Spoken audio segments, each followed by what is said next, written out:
Hi guys, so ngayon po pala tayo magbibideo kung paano pa ako maglinis sa aming bahay. Tara po at ako ay iyong tulungan. Una ko po palang gagawin ay ang paglilinis sa aming lababo. Ako nga po pala ang naglilinis sa aming lababo tuwing ako ay maghuhugas ng pinggan. Wala nga po pala niyan si mama. Kaya ako din po ang nagbabantay sa aking bunsong kapatid at pangatlo kong kapatid. Punasan ko lang po yan at nilinis ang lababo at ang kanal. Ano yung bells? Ano ba yun? Wala naman yun eh. Ano ba yun? Oh, kalan pala yun guys. Pasensya na kayo. Nabubulol si ate girl. Ay, ate girl! Tara na't ating ipagpatuloy. Ang sunod ko nga palang gagawin ay pupunasan ko na nga pala ang angkalan.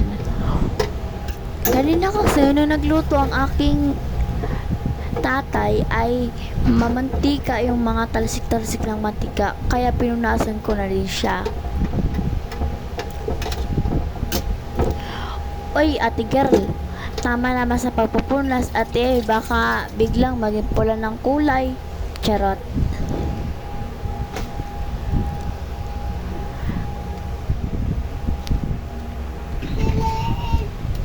Tayo naman nga pa pala ay magliligpit ng kalat sa aming higaan ng aking kapatid. Dahil yung kapatid ko ay naglaro sa aming higaan ng aking pangatlong kapatid.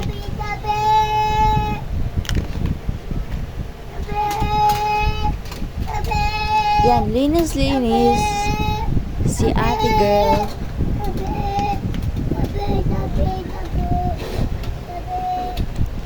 Linis si ate girl.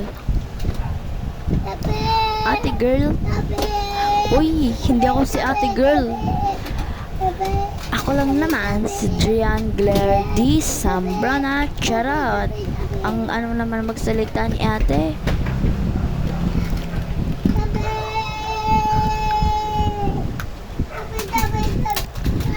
Oy. Di ako Ha?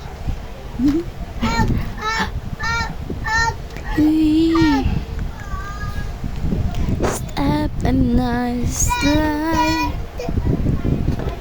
You touch my life with a softness in the knife. My wish was your command until you run out of love. Bye guys, hanggang sa muli.